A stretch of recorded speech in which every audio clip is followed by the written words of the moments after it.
Come again. I think you should do 18 minutes of Satyal and Thapa. How do you say whisper? Whispered. Whispered. Whispered.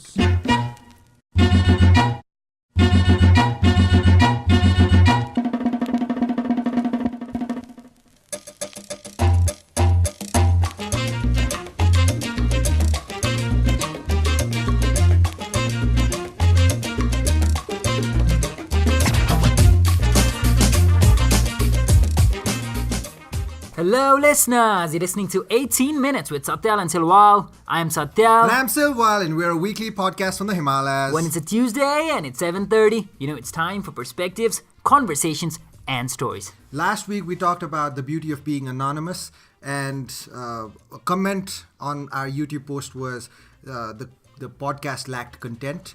But it was more about, even though it did not necessarily have content, it had heart. And I was talking to a few of my friends, and they were talking about how now you have 410 subscribers and people are listening to you. But I want to reiterate this again, and this is something that we've always believed in, and we're always doing that podcast for that one person, that one guy or a girl who's listening right now and is enjoying this podcast, and it's all about that person. So the 400 subscribers, it does not make any It does not change the value that drove us initially, and we hope to continue on this value for weeks and weeks to come. And one comment was also that for us to reach 350 episodes, so hopefully we'll reach more than that, and that's it. Alright, so for this episode, as part of our partnership with the National Speaking Championship, we were supposed to bring in the winner, and everyone else was giving away sunglasses and bags. Andrew was doing that amazing company, Sarga bags, handbags, Edishala, DNN, they had so many. They were giving away these amazing prizes, and we looked at each other, Silwal and I, and we didn't have anything to give away because we are those two poor podcasters. So we thought, why not call over the winner and have a talk with the winner herself.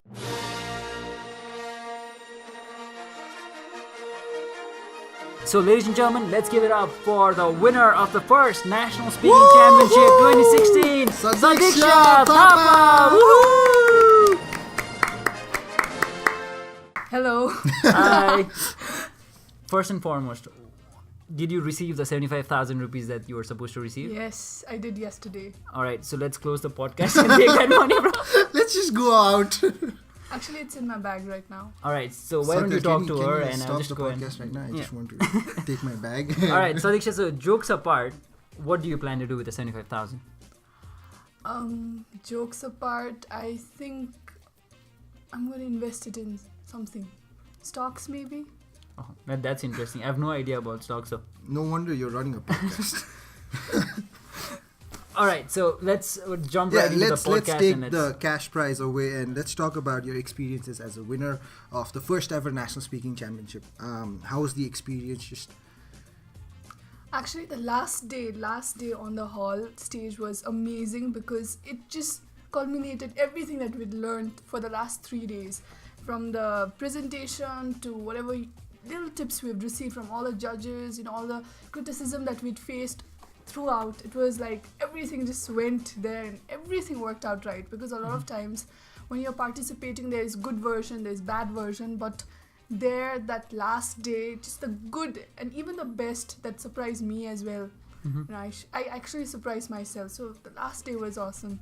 Alright, so before you won, you participated, and that is the whole essence of the podcast. This particular episode that we are doing, it all starts with participation. So talk us through your journey into registering for the competition, because 59 people had registered for the event, and almost only 44 people showed up in the finals. So I don't know what happened with the remaining whatever number it is. I'm bad with maths, so just talk us through that. Okay, I think they got scared with me. Okay. I mean, it's a long story, but this participation, the first time I saw the event brochure on Facebook, I think I was amongst the first contestant who actually gave her name, Facebook, because I remember the registration, the survey was not even there. I asked one of the organizer via Facebook that when is the registration going to open. So I started out that way. So I was amongst the first to register, but then when it came to actually committing, I delayed. And then I was amongst the last to pay my fees. I paid 1,500 and actual fee was 1,000. Was 1,000 rupees. So Yeah, I was really interested, but when it comes to actual committing, I got busy into something So else. you talked about how you saw the brochure first, right? Yeah. Why did you want to participate in a speaking championship? Okay, I wanted to participate in the national speaking championship because first it was national. So I was like, oh my god, people from all Central districts gonna come and I'm gonna participate. I'm gonna show myself my caliber, and because I've participated in a lot of public speaking competition and I've always won. So I just wanted to know whether even on a national level will I win it or not. So it was more like a test on myself, so yeah, before going international I wanted to participate. You said you've won in every competition, speaking competition that you've that still counts, because if you participated in 2 and won in all 2, that's still a 100% record, right? But has it always been the case where you've won it the first time you've tried? Of course the NSC was one, but with the other instance? Yeah, I just participated in 2, so I've won in both. And besides public speaking, whenever I'd participate in a lot of things, because I think all of my time when I was in college was about participating in competitions.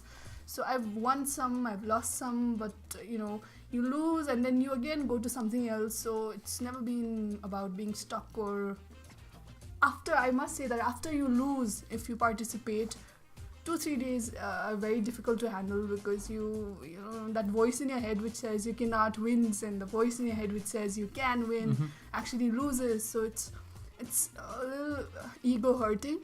But otherwise, I think what was the question actually? She's a good speaker, not a good listener. So we just forget it. So what about you? Is participating the most important thing, or will you just go full-fledged into it only if you think you can win? See, you should never go into any competition thinking that you're going to win. That would be overconfidence, and you might actually not perform your best because you're proud of yourself. I think participation is the first step towards going to that podium when you win it. So unless and until you participate, you're never going to be in that winner stage, right? So one disappointing fact was many people participate but they don't actually follow through with it. There are many instances where I've just given my name out, but at the last moment I've just been like, no, I cannot do it. That's something wrong with me, and that's something wrong with a lot of people. So my first road to victory is always taking that first step. Because this was one competition where the number of entries was not limited, that's fine. If you just register, you put in your money, you don't follow up, that's fine. The organizers will make a little more money out of it. But if there are limited seats, then you're blocking someone else's chance of getting into that competition. Sadiksha, coming back to the National Speaking Championship, talk us through your experiences over the 3 days. I've been in public speaking, but it's always been about, once every Thursday or once a month. So this was like 3 days of, it was like a tribute to public speaking. It's all about learning about public speaking. So I learned a lot during workshops, the presentation workshop, or a workshop wherein we were taught about the body language, vocal varieties, so a lot of things put together. Plus, we had to go through 2 rounds each day. So one side would face good side of your speaking would be said by one judges, but the other segment would be, we know from the judge's face that we're not done good. So it was all about learning what is your strength basically. I realized that I suck at presentation and then speaking along with it. So it was about learning about myself, my speaking caliber. Okay. So you are obviously a part of this podcast, obviously part of the podcast. I am not the guest. That's okay. It's a 3-way conversation. This is what I learned from the speaking championship, that you should speak. What are your experiences in judging and emceeing the competition? I think, first of all, I did not really want to judge, because who the hell am I to judge? I said that in the last episode as well, right? Judging actually, it's very easy to judge people. You can actually have so many things to talk about, There was this one contestant who had, in every sentence he had, and if you've listened to my previous episode, I say a lot. So while I was mindful of that person, I'm not mindful of myself. So there were a lot of areas where I thought I would improve myself as well. But I don't want to talk about myself. I want to, put the spotlight back on Sadiksha. What are some things that you learned specifically during the 3 days? Be it, looking at your competitors and being like, did you ever feel proud of yourself, or did you ever think that maybe these are not better than me, or was the competition tough for you? How did you look to your competitors, even though some of them might be your friends? How did you look toward your competition? Before going to this question, I must say that you are a very good judge. Thank you. Now, Satyal was too. the first thing that I learned, was that we never got to hear each other because we were in a separate room and we were just one by one going and speaking. So I never got the chance to listen to other speakers. So I think that was good because a lot of times you listen to other people and the content, you become very nervous about your content. You forget your own self. So I think I really like that about the competition, because at first when you're giving raw speeches, you just want to be confident about yourself. So that was the first thing I learned from the organization. And the second thing that I learned was that, as I said before, when he asked me the question, I learned about lack of, I was not really in sync with the presentation and when I was speaking. So that I really need to improve on that I learned. The second thing I learned was I just realized that a lot of times before I've given very crappy speeches as well. I've given very good speeches as well. But some kind of magic happened those 3 days. I was giving my best shot, and it could be because I was only public speaking. So I would go back home and the only thing I would do is I would write, and then again I would listen to things. I would watch random house series or something, and I would just listen to people when I was traveling in public vehicle, and everything just combined. I would give speeches. So both the content and heart was there when I was giving speeches. So, more than learning specific one thing, I learned A, this, B, this, C, this. It was more something holistic. I really enjoyed it more than specific ABC learning. Okay. For our listeners who are listening right now and might not have participated in competitions as such, or are a part of social groups where they practice public speaking, what are some tips that you follow that you would want to give them? So that was one thing that was, because the event was for 3 days. What did you do when you went back home? Because the event usually ended really late, and you have to again prepare for the next. You had to wait for the results first, get your find name, out that find out your name at around 7:30, and then prepare for a presentation at 12 tomorrow. So that was 3 frenetic days. Yeah.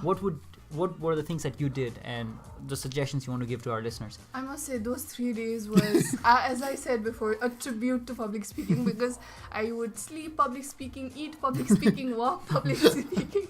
So it was, I mean, you might laugh at it, but I would wake up at 2, I would sleep at 10, and then I was crazy about public speaking. I think those 3 days I was into public speaking. I was in the zone. A few things I would really like to tell people is that more than looking at other people and saying, okay, she did this, so let me try this. I think you really need to find your core strength. You really need to find what is your heart into. If you're into technical stuff, you go and just speak about it, because that's what is your main zone. So I think it's all about trying, the iteration. You fall down and then you realize, oh my god, this is not my thing, because when I was speaking, I could not really make the other person in the audience, get it. So it's about that. The second thing is, since the public speaking experience that I talked about, it had a specific point of judging. So it's a little about strategizing as well. True. And it's about saying that, okay, the judge is going to look at my title, they're going to look at my introduction, they're going to look at my conclusion. So okay, heart and creativity all aside, I have to be mindful of that as well. Mindful Nepali self promo again, Satyal. Yeah, mindful. That was of not me. That was as Silwal well. saying. Yeah.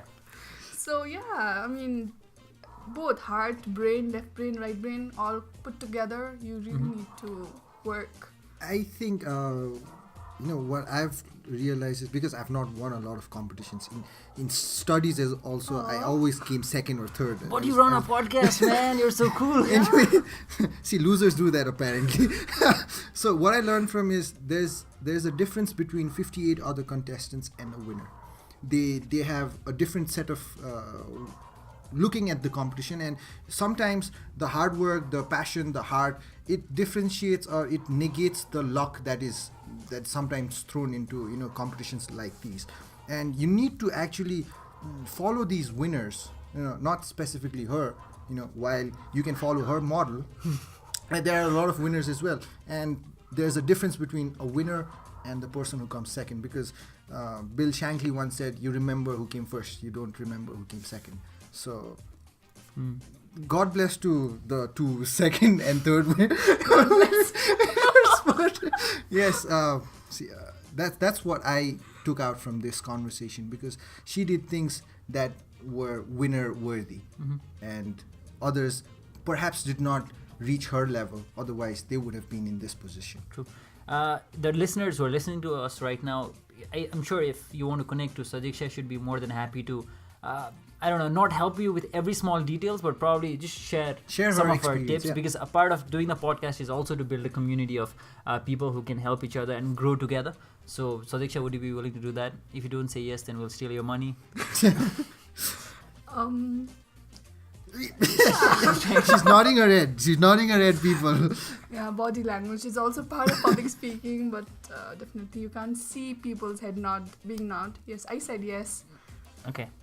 So before we wrap this podcast up, any last words for our listeners as the National Speaking Championship winner? The first ever National Speaking Championship. Participate in the next National Speaking Championship.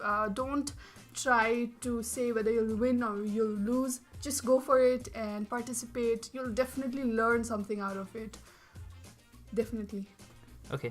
All right, Sadiksha, so thank you very much for your tips, and hopefully people will bombard you with a lot of queries about speaking, and they will probably ask you to give us tips as well, because we're not that great at speaking.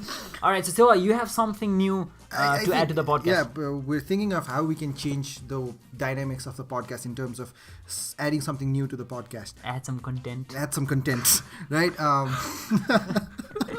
So what do you want to add? So, because Tuesdays with Morrie is one of our favorite books, and this podcast is a tribute to Morrie, I just want to share a quote from Morrie, or just about any book in the future podcast. So the first quote of 18 minutes from Tuesdays with Morrie is, "Be compassionate," Morrie whispered, "and take responsibility for each other. If we only learned those lessons, the world would be so much better place." He took a breath, then added his mantra, "Love each other or die." Satyal, any last words? Love 18 minutes with Satyal and Silwal or die. Apparently just have 18 minutes with Satyal and Thapa from now on, because I ruined the No, that's fine. I think that's a profound quote. Again, we love Morrie, so just think about this line. We'll put it in our program notes and see if this applies to you, and write to us and see if you've ever applied this. Please write to us, please. Alright, so we'll be back again next Tuesday at 7:30 p.m. on YouTube and on SoundCloud. And one last thing. It's never too late to start.